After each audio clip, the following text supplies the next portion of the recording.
And we're live for another edition of Box Office Quarterbacks. I'm Jeff. That's Ahmed. This is our theme song. That's very cool.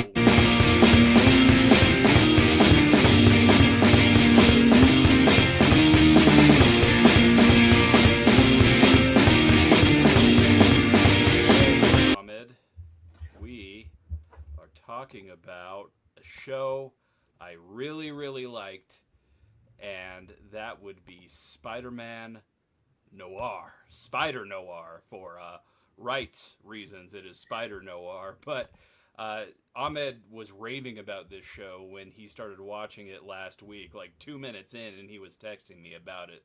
And I'd have to agree with you, Ahmed. I loved how weird this show was. I loved how crazy Nicolas Cage got with it. And I can't wait to hear what your initial reactions were. So let's just kind of get this out of the way. By all accounts, this show should not have worked the way it is. If anybody was in a meeting and was like, "Hey, I've got an idea. Spider-Man in the 1930s and the 40s, but he's a private detective. Nicolas Cage is going to play him." People will go, "Huh? Oh, okay, cool, whatever." But this show does the impossible. Nicolas Cage, I think, is one of those actors who is, we forget sometimes that he is a proper actor. He is very well trained, but I guess because people kind of remember him from like National Treasure and like all these other kind of corny, cheesy stuff, he's very good, and he definitely takes the craft of acting seriously. And I want to be very careful when I say that because I'm not an actor by trade. I have no idea what it takes to be a good actor. But when it comes to hearing him talk about how he brought this character to life, starting from the little cameo that he had in the animated series to when he brought it into the series and like really just paid attention and really kind of, I think, gives people an inside look into what films and classic like cinema is supposed to look like. Yeah, and it really reminded me of like the 1940s, like Universal monster movies, like how they were kind of acted, and like the actors from that era, like Lon Chaney, and yeah, like it was just so pulpy and so over the top, and I loved every second of it because like Nicolas Cage, like you said, as Ben Reilly should not have worked. He is way older than what a Peter Parker type of character should be, and yet here we are, and he's giving like one of the best Spider-Man iterations we've had probably since Tobey Maguire. Like I really loved how he played this character, and I loved how you could switch back from black and white to color.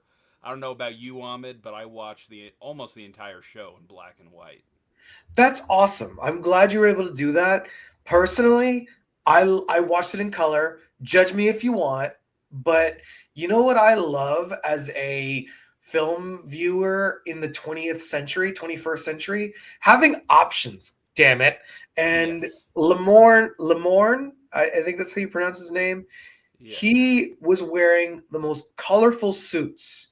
Okay, he was making a statement. In the 1940s, you could not have an uppity black man, let alone somebody like uh, Yeah, Joe Robbie Robertson, being this like journalist with an attitude. You could not have that during Jim Crow. Whatever you want to say about me, I am still a historian by trade. I didn't pay some guy to print this out for me, from wait. UT Let's get San it on the big Antonio screen. for Let's get it on the nothing. big screen. But no, the fact of the matter is, it was like it's beautiful color. But when I did get to see it in black and white, of course, it was very incredible. But I personally just wanted to see it in color. I thought that with the attention to detail that they did with the wardrobe, it kind of warranted that a little bit. Yeah, I did notice that when I did switch to color, like Kat Hardy when she's in the club and all the dresses she's wearing are like super colorful, and everything is like super vibrant. So shout out to the editors of this show. I know it was probably hell making this happen, from color correcting everything and making both versions look fantastic, honestly. So that is just another touch of the show that I really liked. And Lamorne, uh, from Morris. I'm gonna call him Winston from New Girl because that's where I know him from. Winston, Robbie Robertson. He is probably my second favorite character of this show. Like, and we've gotten this character in the like Tobey Maguire universe before, and he was just kind of a nothing character. They really added layers to him and made him like a really good representation of what a journalist actually is. And you don't really get that these days because every time I see journalists represented in media, I hate it. Like, I nitpick everything, but this guy really sold it for me, and that's one of my favorite parts of this show. I can see that. Yeah. There were a lot of moments when he's kind of like telling a story. He goes, "No, that's not how I wrote it." And, we're reporters. Sometimes, we don't always get to, at least now that I'm a professional writer, before I was like a digital producer and I kind of like was left to my own devices. But as a reporter with editors, like, it's really helpful to get my writing better, but it also is kind of one of those things where you're like, this is not really what I was envisioning. But in the 1930s and 40s, where it was harder to push back, and sensationalism is sensationalism. But the fact, while we're on the subject of Winston Lamorne, God damn it, it's Jeff, see what you did to me. His Nic Cage impression was so friggin' spot on. I was impressed. Fuck you, Andy Samberg, because I thought you had the best. But no, man, Lamorne's got it. Yeah, I love that scene where he's pretending to be the spider, and then Ben Reilly is like, "Yes, but you're tired, right? From the fight you had earlier. You don't want this to escalate any further." Like, No, I'm uh, pretty spry, as a matter of fact.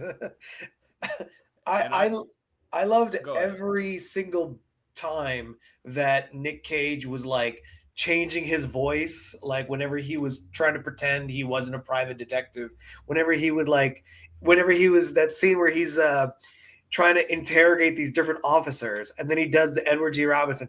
Yeah, see, I thought this was gonna happen. See, oh, I loved it so much. I was like, this is awesome, and it really just kind of made me hungry to watch like those classic films, but to kind of like introduce this to a new generation of audiences.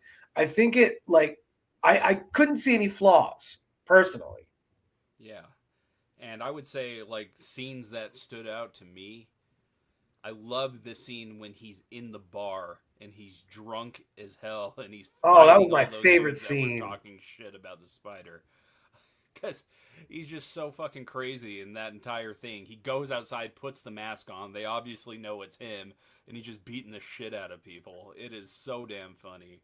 Oh, it's And such a great scene. That is my favorite scene. I'm upset that you stole that from me. yes, You know what I there mean? there is one more too, and that would be when his secretary, so he thinks, finds out that he's the spider, and then he's like, "Oh, I already knew. I already knew. You've told me so many different times." And it shows a montage of him drunk telling her that he is the spider. That is just great. Can't you see the spider's busy?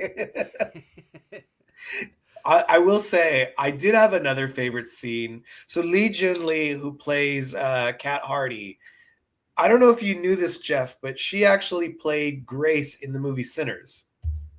Oh, that's where I've seen her from. That's crazy. Yeah. Yeah, and shout out to her because she's got such great range. But like low key, I think she was meant to play a character from the 1930s. There's just something about like how she looked, and she's when she's not wearing the 1930s like wardrobe, she's very attractive. I'm not saying she's not attractive in the 1930s, but like she looks like a completely different person when she's out of that wardrobe, and that is talent. And it just goes to show you what work the people that work in the wardrobe department put in and how they can really transform people with these costumes.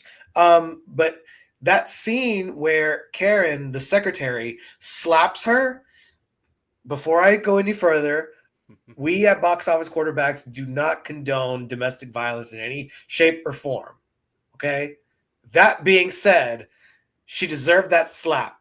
2 slaps because she spilled the beans about Ben as Spider-Noir, okay? But she had also invited the vampires in Sinners and said, "Come on in, you motherfuckers," and like fucked everything up. So 2 slaps, no more, no less. That's all. That's what you get. And another, there's like some really good actors in this show. Even like the little kid here, like the little pickpocket. I'm glad He's you brought that up. Yeah. yeah, he's the main kid from Weapons. Wow. Yeah, Okay. I had no idea. So good actor for like being 8 or 9 years old. That kid is great. But I think that leads us to the villains, Ahmed, and that's something we definitely need to talk about. Is there are some interesting ones here. Sandman, who was portrayed by Jack Houston here. I really like this iteration of Flint Marko. It really did work for me, and it was very layered, much more than I think what we got in like Spider-Man 3 with Thomas Hayden Church, and I really liked that version too. But this Sandman I really loved. Loved Tombstone. I thought he was great. Silvermane, good too. Megawatt. I have some thoughts, but I'll let you I talk actually about liked the villains. Megawatt. Oh, but before I continue, I had one more scene that I liked. And maybe that one is my favorite. The scene where Ben is like kind of hanging out by the payphone, and the lady walks up, and he's like, "Nope, Oh they're yeah. all broken from here to the delicatessen." And then she starts just rambling, and the phone rings. He picks up the phone, and then he's just like, "I lied." Just like I remember seeing that, laughing hysterically, because that's my humor.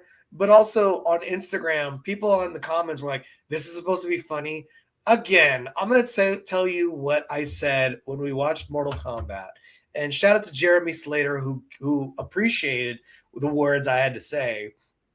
If you can't find even the littlest things to be funny, unlock the dial where you keep the joy in your brain. Like, it's Yes. just such a funny scene. But I liked Megawatt. Going back to villains, I really enjoyed Megawatt. Yes, he was freaky. Yes, he was weird. I don't know. Something about like I wasn't expecting him to be as scary and as dramatic and over the top as he was. That's why I liked him. He was too pulpy for me. Like I get, we What do are you in mean pulpy? like a 1920s, 30s detective show. Like he was just like, let me tell you what you got. See, like he was just like, Jeff, do you I'm gonna not do all remember the where the lines. show takes place? I know, but When the show takes place?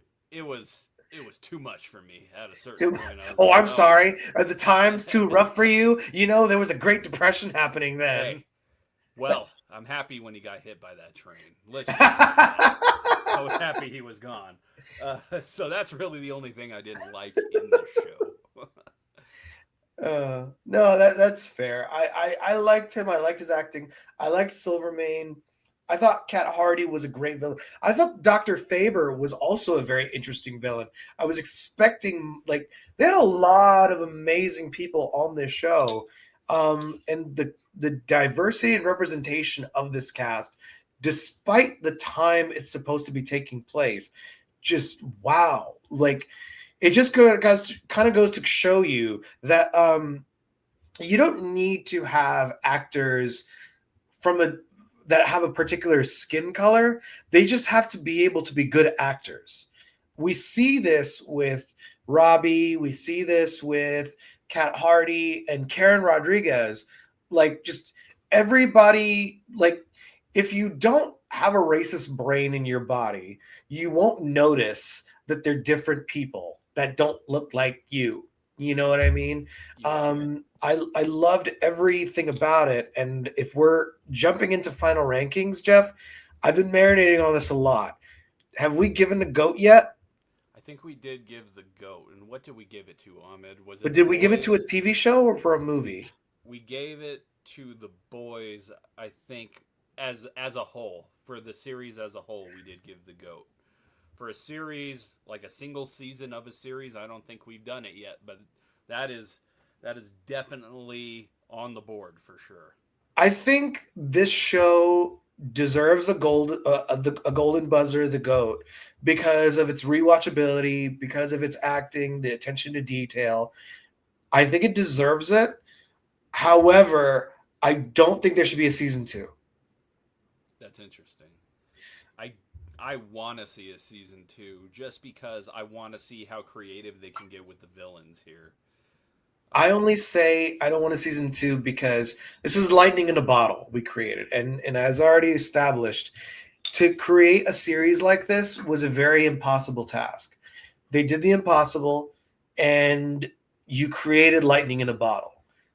Nick Cage almost retired before this. I want to say I heard him in an interview where he talked about potentially hanging up the cape, whatever you want to describe it. But he did this, and we are so thankful that he did.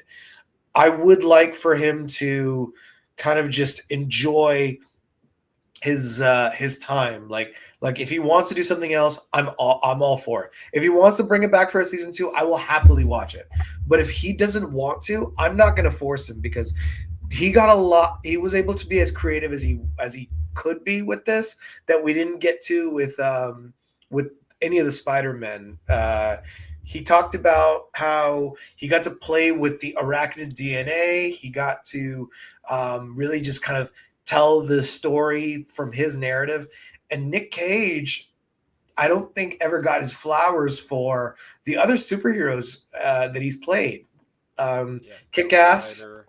Ghost Rider. He was almost Superman. That's what He was people also forget. Superman, and I liked Ghost Rider. Like people shat on that, but I really liked his portrayal in Ghost Rider, and I know that that was very special to him. And so for him to be able to bring this to life, like I don't think this show could have been possible without Nicolas Cage. No, you need And somebody over the top like Nicolas Cage to do this. This is what he did in Ghost Rider, and it makes you appreciate Ghost Rider more because really it's a guy with a flaming skull. So of course it's going to be over the top, and it definitely makes you look back on that a little differently. So and I over the top isn't a bad word, by the way. Like no, and if you he's the best at going over the top, Nick yeah, Cage. have you seen Face Off? I haven't seen Face Off. Shockingly, I've heard so much about it though. His portrayal and John Travolta's portrayal is such a great, like there's such great performances. The movie is like cheesy as shit, but the portrayal of both actors ending up like portraying one another, it's such a mind blow, and I think it's a masterclass of acting. And again, I'm saying this as somebody who's not an actor, never taken an acting class. I did theater drama when I was in fifth grade, whatever. Still But counts. still, yeah, okay, Still thanks. counts. But as somebody who, just really appreciates good acting, good storytelling, I think Nick Cage made Lightning in a Bottle happen, and I think asking for a second season would be to ask for you to do that a second time, and if they couldn't, then it would be really hard to put the genie back in the bottle. Yeah. I will say this. I don't think I'm going to rank it as high as you. I am going to rank it very high. I'm going to rank it a Hall of Fame. I'm not going to go quite the GOAT here.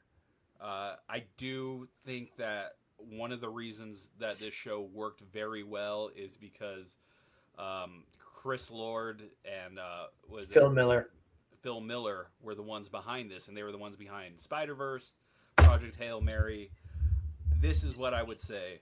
If we're gonna do like an anthology series when it comes to the characters that were in Spider Verse, what if we got Oscar Isaac as Spider Man 2099 See, and that's in the other thing, one man. movie? I don't think like we need more origin stories.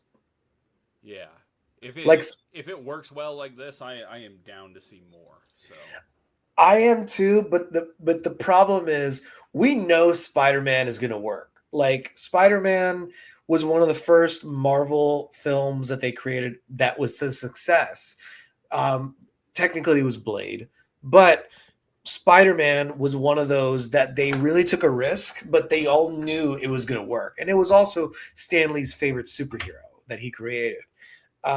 But to do that and then start creating different ones, I feel like it's going to create more superhero fatigue. What made this show so successful, I don't think it had to do anything with Spider-Man. I think it was the fact that it was a good show that just so happened to have Spider-Man elements to it.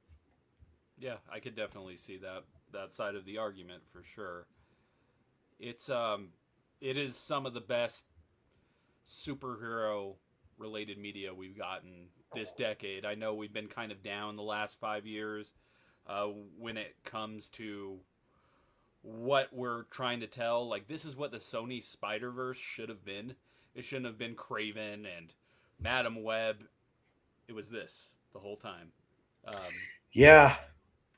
I mean, it's like I didn't see Madam Web. I heard bad things from you and Gerald. oh, it's I not did. great. I've heard, and even I've heard that even the cast didn't know what the hell they were doing. But the fact that like we got lightning in a bottle, we've got a great Tom Holland. I like Tom Holland as Spider Man. I know you like Tobey Maguire. I like Tobey Maguire too. That's one of the that's my earliest memory of Spider Man as well. But Tom Holland and even Stan Lee admitted Tom Holland is exactly who he pictured. Like his physique and everything was who he pictured. And so I'm looking forward to seeing Spider-Man, brand new day. But Spider-Man, Spider-Noir will always hold a special place in my heart. And that's something that can never be taken away. I think if we started doing other projects, if we did another season, it might water down this one. And that's not fair to Nicolas Cage. It's not fair to any of the actors that were on the show or the writers. Less is more sometimes. It definitely is.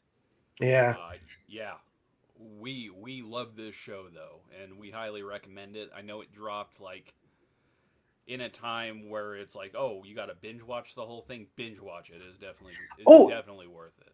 and when you're binge watching it, you have to pay attention to it. That's what I loved about the show is that like I couldn't just like look off and kind of scroll or work, have something on in the background. No, you really need to pay attention to it. And this is typical of films in the like of like classic films like Casablanca is one of my favorite classic films. If not my favorite classic film. Uh, but that's a movie that you really need to pay attention to because you will miss something. The dialogue is very, very important. And so the way they did this one, like binge it, spend a day or two just watching it. You will not regret it. Yeah, for sure. Even if you're not into superhero movies, if you're not into superhero stuff, just watch it. Like If you're if you're into into the classic detective, cinema, yeah. mystery, classic cinema, yeah, all the above. Well, Ahmed, I know we're going to be talking about The Bear later this month, the final season of The Bear. We got some movies coming out later this summer that we're going to talk about as well. Scary Movie just dropped. I'm That's gonna do right. a solo on Deli Boys very soon. Yeah, and you can see my solo on the back rooms that I put on our Instagram page, and I'll probably watch Obsession at some point. But yeah, You're gonna watch anything you want to add? Obsession? I do want to watch Obsession. I want to watch it. I'm not a horror movie guy, but I've heard like it's not there aren't too many jump scares, so I'm curious. Let's do it. That'll be our first horror movie together, I think, Ahmed. So Let's do it. Yeah, yeah, yeah. let's do it. Well, this has been Box Office Quarterbacks. I'm Jeff. That's my friend Ahmed. Subscribe to our Box Office QB's YouTube page.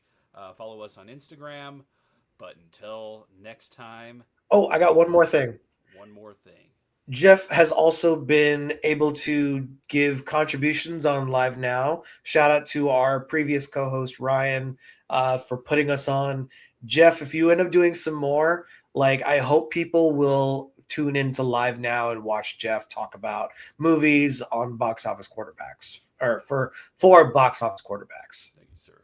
And I want to get Ahmed on there too. So Ryan, let's get me and Ahmed on at the same time, and let's talk about some movies. We'll figure something out. But for now, Jeff, you've been killing it on there. I want you to know you've been killing it because the cameras are live and stuff, and I want people to know. And Ryan, for giving you and us really like the show platform.